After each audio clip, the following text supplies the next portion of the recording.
Hello everyone, welcome to my channel. कैसे हैं आप सब? आई होप आप सब अच्छे होंगे।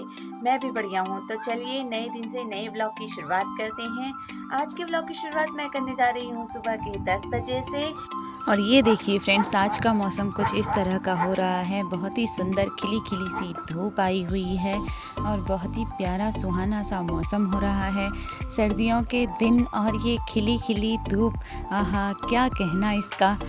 तो इसी खिलखिलाती हुई धूप को देखकर मैंने सोचा कि क्यों ना ओमो को नहलाया जाए, लेकिन ये बच्चा तो पानी से निकलने का नाम ही नहीं ले रहा था। बस शैतानी शैतानी शैतानी। बड़ी मुश्किल से जैसे तैसे करके इसको बाहर निकाला। अब बारी थी इसको कपड़े पहनाने की, जो कि ये बिल्कुल तैयार नहीं होता कि मुझे कपड़े भी पहनने हैं। और ये देखिए फ्रेंड्स, यहाँ पर ओमो ने नहा लिया है और वो अपना मेकअप मुकअप कर रहा है। बिल्कुल नहाने के बाद वो धूप सेक रहा है आराम से बैठ के और फाइंड कर रहा है कि वो कौन सा वाला क्रीम लगाएगा। कुनु कौन सा लगाओगे बेटा? Bye bye.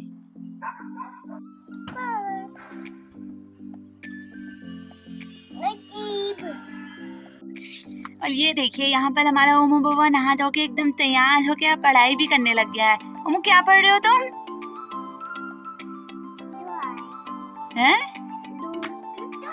दो से दवात?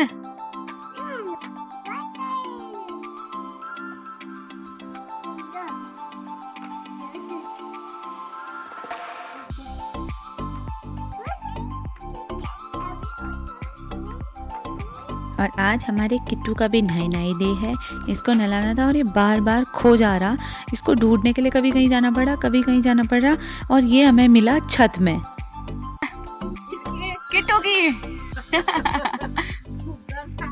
हाँ, नाई नाई करेगा, नाई नाई।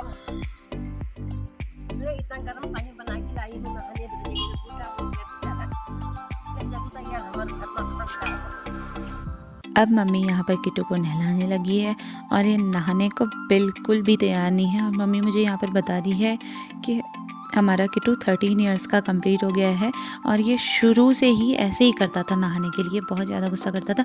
जो इसकी मम्मी थी ना, उसका नाम था रानी, वो बहुत खुशी खुशी नहाती थी। ये तो मम्मी को काटने भी जा रहा था। फिर मम्मी इसको ठोक पीट रही थी, मार मार के इसको।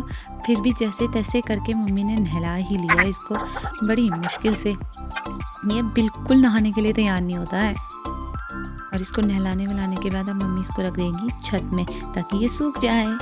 और ये देखो, इसको हम यहाँ पर इस तरह से बांध देते हैं नहलाने के बाद, ताकि ये अच्छे से यहाँ पर सूख जाए। और इस गंदे किट्टू ने अपनी नाक काली भी कर ली है। और अब जब किट्टू को घुमाने की बारी आई तो ओमो ने रो रो के हंगामा मचा दिया कि मुझे भी जाना है, मुझे भी जाना है। मतलब जिधर मम्मी जा रही थी ना, मम्मी के पीछे पीछे मम्मी की पूंछ बन के बस घूम रहा था और रो रहा था और मुंह से बोल रहा, टिट्टू घुम्मा टिट्टू घुम्मा टिट्टू घुम्मा। आखिरकार मम्मी को इसको ले जाना ही पड़ा अपने साथ। और उस पे भी ये बच्चा जिद कर रहा है कि किट्टू को भी मैं ही पकड़ूंगा और मुझे आप पकड़ो।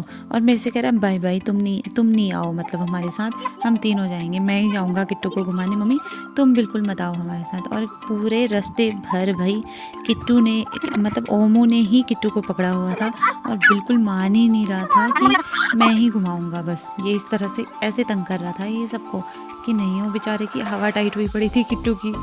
फिर बड़ी मुश्किल से जैसे तैसे मैं लेके गई किट्टू को थोड़ा आगे को। और ये देखिए हम रोड पे आए हुए हैं किट्टू को घुमाने को। यहाँ से इतना प्यारा व्यू दिखाई दे रहा था ना ये।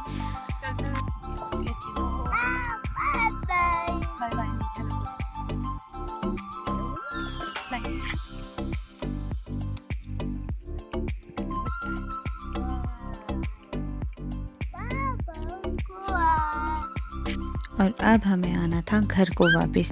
और ये ओमो उसके लिए भी नहीं तैयार था, बार बार पलट के वापस आ जा रहा इधर को कि नहीं हम घर नहीं जाएंगे, हम फिर घूमने ही जाएंगे। बड़ी मुश्किल से इसको मना के धक्का मुक्की करके इसको घर को वापस लाना पड़ा। और जैसे ही मम्मी ने पीछे से आवाज़ लगाई ना कि ओमो, वैसे ही ये फिर मम्मी पे चिपक गया कि मेरे को पकड़ो दादी, साथ में चलेंगे। जैसे तैसे करके हम पहुँच ही गए घर। और फिर घर पहुंचने के बाद हमने खाया ये ताज़ा मीठा और खूब सारा रस वाला ऑरेंज, जिसमें से ओमो ने मुझे एक भी टुकड़ा खाने नहीं दिया, एक पीस भी उसने टेस्ट भी नहीं करने दिया कि कैसा है। सारा खुद ही खा गया गंदा बच्चा। और मुझसे कह रहा कि तू छिल छिल के जल्दी जल्दी मुझे दे, और छिलके भी अपने हाथों से फेंक रहा था इधर उधर। ऑरेंज खिलाने के बाद ओमो को मिल्की पिला के मैंने उसको सुला दिया था और इतनी देर में मुझे भगवान जी के लिए दिए की बातियाँ बनानी थी तो मैं वो बनाने बैठ गई और साथ ही साथ मम्मी के साथ बातें भी करने लगी। और फिर मैंने करी शाम को सब्जी की तैयारी। आज हम बना रहे थे पहाड़ी बेथवे की सब्जी, जिसकी रेसिपी मैं आपके साथ भी शेयर करूँगी। सबसे पहले मैं खेत से सारा बथुआ बीन के ले आई थी। फिर उसके बाद उसको अच्छे से साफ़ करके मैंने बीन लिया था, मतलब उसके डंडे अलग कर दिए थे और सारे पत्ते तोड़ के, जिस तरह से हम रायते के लिए करते हैं ना बथुए के, उसी तरह से मैंने इसके सारे पत्ते अलग कर दिए थे। और सब्जी बीनने के बाद थोड़ी देर बैठे थे हम। अम्मा आई हुई थी ये तो अम्मा के साथ, और इनके साथ खूब सारी गपशप मारी और हंसी मजाक किया। ये अम्मा बहुत ज़्यादा अच्छी हैं। और फिर उसके बाद मैंने जो बथुआ बीना था उसको मैंने अच्छे से साफ़ करके धो लिया था। अच्छे से वॉश करने के बाद बथुए को निखारने के बाद उसको कुकर में डाल के 2 से 3 विसल लगा देनी होती हैं। उबालने के बाद उसको छोटे छोटे पीसेस में कट करके नॉर्मल जिस तरह से हम सब्ज़ी बनाते हैं उस तरह से बनाते हैं। मैंने थोड़ी सी सूखी हुई सब्ज़ी निकाली थी, बाकी में मैंने दही और मट्ठे को मिक्स करके डाल दिया था, बाकी हल्दी नमक मिर्च मसाला डाल के पका लिया था। ये था हमारा आज का डिनर। क्या हो रहा है तुम्हें? ठंडा हो रहा है? ठंडा हो रहा है? नाई नाई करनी है? ठंडा भी हो रहा है, नाई नाई भी करनी है। हाँ, शॉल को समेटो अपने। तो फ्रेंड्स, आज के व्लॉग में इतना ही। जल्दी मिलूंगी आपको एक नए व्लॉग के साथ, तब तक के लिए बाय बाय।